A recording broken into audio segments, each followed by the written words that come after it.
Okay, so now we're going to be factoring trinomials, but that a value is not going to be 1 anymore. A little tougher, you'll see. So let's say we've got something like this. 2x squared minus 7x plus 3.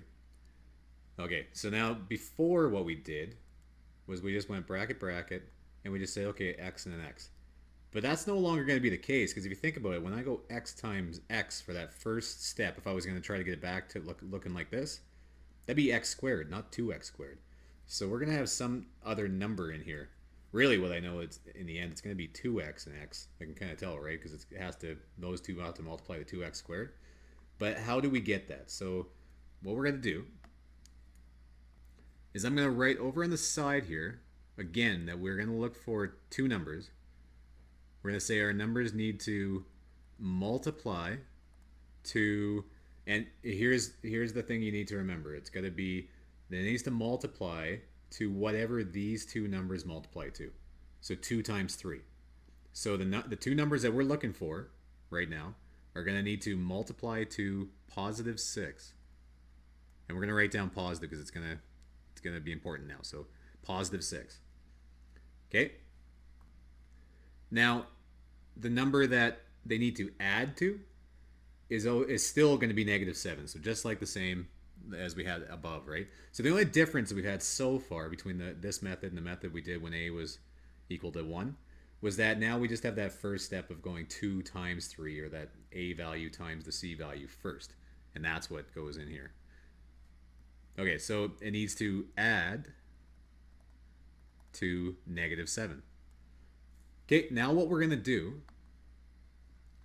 is we're going to rewrite this expression that we have here. We're going to rewrite this, but we're going to include these numbers in it. So we're going to write this as still 2x squared, but here's what we're going to do. We're going to split up this negative 7x, because that negative 7x actually comes from these two numbers. Sorry, not these two numbers. It comes from what numbers that we're looking for here. So let's do that first. So what numbers multiply to 6 and add to negative 7? Well, what about, we'll multiply to 6. What if we had 2 and 3? What if I just wrote like 2 and 3 down there for now? Any way we can get to negative 7, or 7 at all? No. Well, what about 6 and 1? That's looking kind of promising. Put a comma there. But so far, that they would add or multiply the positive 6, but they wouldn't add to negative 7. But what if I went like this, negative 6 and negative 1? Now they still multiply to positive 6, and they add to negative 7. Negative 6 plus negative 1 is negative 7. So those are the two numbers that we were looking for. Okay, now that we have those two numbers are what make up this green part that I've done here. So they make up that. So we're going to rewrite this expression up here, but with these two numbers instead of this negative 7. So this is going to be negative 6x minus 1x. And now we just have plus 3. So all we've done is rewritten this negative 7 part as this. And the reason why, it'll become clear in a second here why we did that. We can do a little, kind of a little trick with this now. So now that we've got this written out like this, we can do something called factoring by grouping. So what we're going to do is look at this part of the expression and this part of the expression. We're going to factor those individually.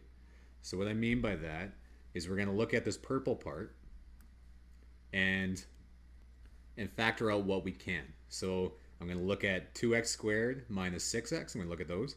And I'm going to say, okay, well, 2 is common to both of those, and x is common to both of those. So I'm going to factor out a 2x. And now I'm going to make this next part a different color just so you can kind of see what I'm going to do here in a minute. So now I'm going to write what I have left. So I factored out 2x. All I have left is x, and then minus the 6 turns into a 3 now because I went 6 divided by that 2, so that's just 3. So that's all I have left for that part right there. Now I'm going to factor this green one now. And I'm going to factor out, well, nothing's really that common to this, right?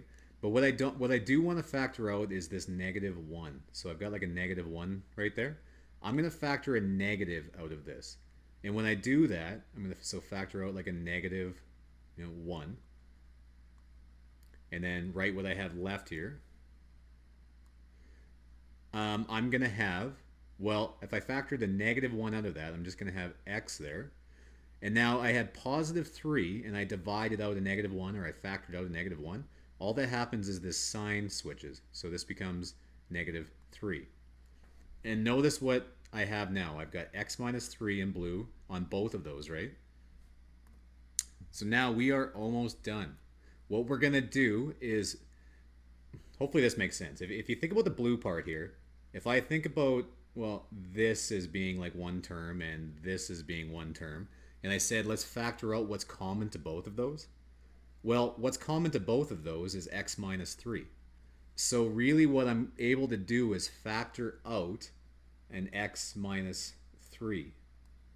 And what I'm left with when you factor that out, just like the first video, right, is, well, so I've done that. I'm going to start my bracket, and what I have left is just 2x minus 1. And that's it. That's my factors. So we went from this and we factored it and it ended up looking like this. So that's the general kind of way that we're going to go through these. I know there's quite a few steps for this, but it's going to work every time. Like there's no kind of guessing or checking. And I think you just need to practice it a lot. All right. Okay, let's do another one. Let's go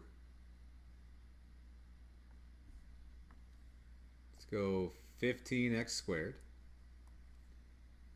minus 17x minus 4. All right, so step number 1, what you should be thinking is there anything common to these? Can I factor anything out that's common to each of these terms? And the answer is no. There's nothing there. Okay, so let's start our process. What we had to do first was figure out two numbers. Those numbers need to multiply to 15 times 4. So 15 times 4 is, well, negative 4 is negative 60. So the two numbers I'm looking for need to multiply to negative 60. They need to add to negative 17. Great, they need to add to the middle term there. All right, so now if you're not quite sure how to even start to approach this, I'll kind of give you a few ideas of what I would do. Okay, so what I would do is I'd take the number 60, because I know my two numbers need to multiply to 60. So I'd start with 60, and you can probably do this one in your head, but 60 divided by 2. And I'd say, okay, well, 60 divided by 2 is 30. So two possible numbers are 2 and 30. Well, there's no way that I'm getting from 2 and 30 adding or subtracting to get to negative 17, right? So that's not going to work. What about 60 divided by 3? So 60 divided by 3 is 20. So 3 and 20. Well, yeah, if I went 20 minus 3 for those two numbers, I'd get down to negative 17. So that seems kind of promising. Let's look at that one. So I'd say 20 and 3. And now I know that these need to multiply to a negative number. So one's got to be negative and one's got to be positive. And they need to add to negative 17. So which of these would be negative? Well, just give it a try. What if you put negative there and positive there? Well, that would be positive 17. So obviously I just got those backwards, no big deal. Let's switch those around, negative and positive. Yeah, so negative 20 plus 3, that's negative 17. So good to go. Those are our two numbers that we want. Okay, next step, we need to rewrite this thing as, or including these two numbers. So these two numbers are what's going to replace our middle 17 term there. So let's write this as 15x squared, and now minus 20x, and then plus 3x minus 4. Okay, now what we're going to do is look at this part and this part individually. We're going to factor by grouping. We grouped these into two different parts. Now we're going to factor only that section of it. So if we do that, we've got, well, let's do the orange part here first. 15 and 20. Well, 5 goes into both of those, and I can factor out an x. So I'm going to be able to factor out 5x. And then I'm going to have left in there, I'm going to have, well, that 15 divided by the 5 I took out, that's going to be 3. I'm still going to have an x in there, minus 20 divided by the 5 I factored out, that's 4. And that's it. Okay, and now on this side, in light green here, we're going to factor out what we can. So we can't, doesn't really look like we can factor out anything, does it? So what we've got, you could factor out like a positive 1, I guess you can think of. That's not really going to do anything. But let's say we did that. So we got positive, and then we didn't really do anything. So we still just have 3x minus 4.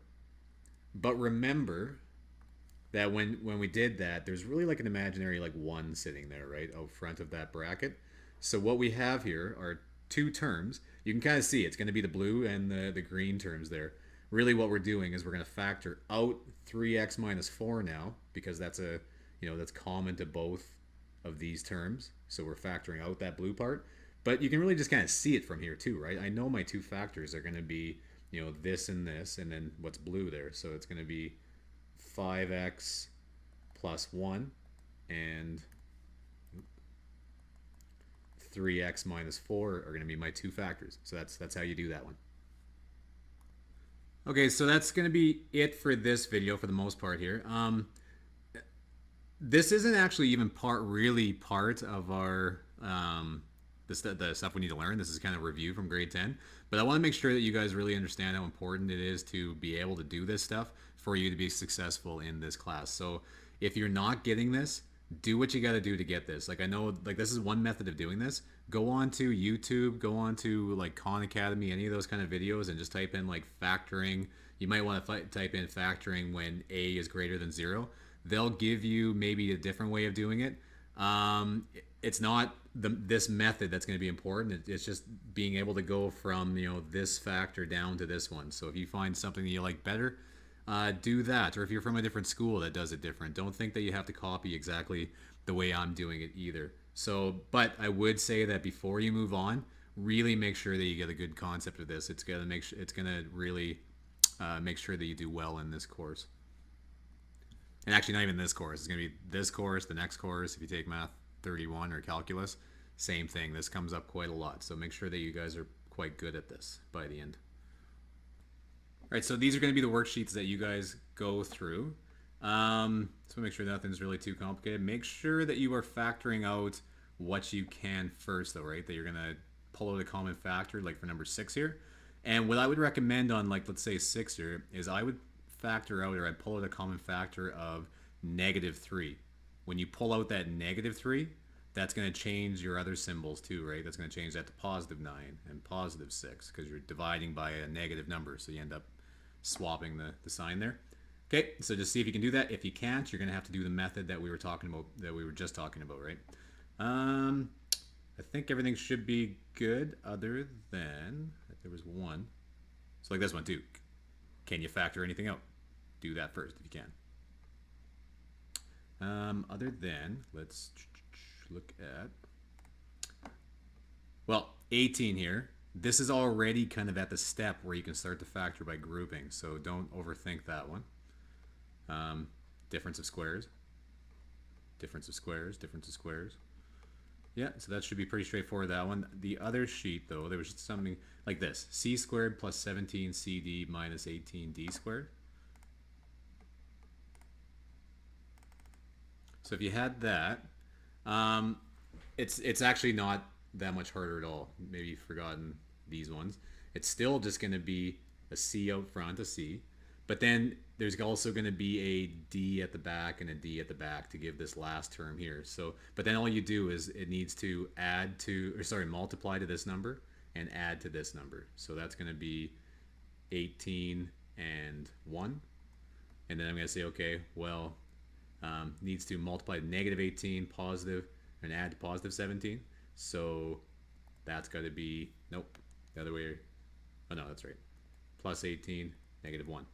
And then that'd be your answer right there, right? So it's the exact same as when A was equal to 1 out front, but you just have that like D that's sitting on the back as well. And just, you recognize that by this is D squared, and then the middle term is made up of C and D. So don't be too confused by those ones, I'd say.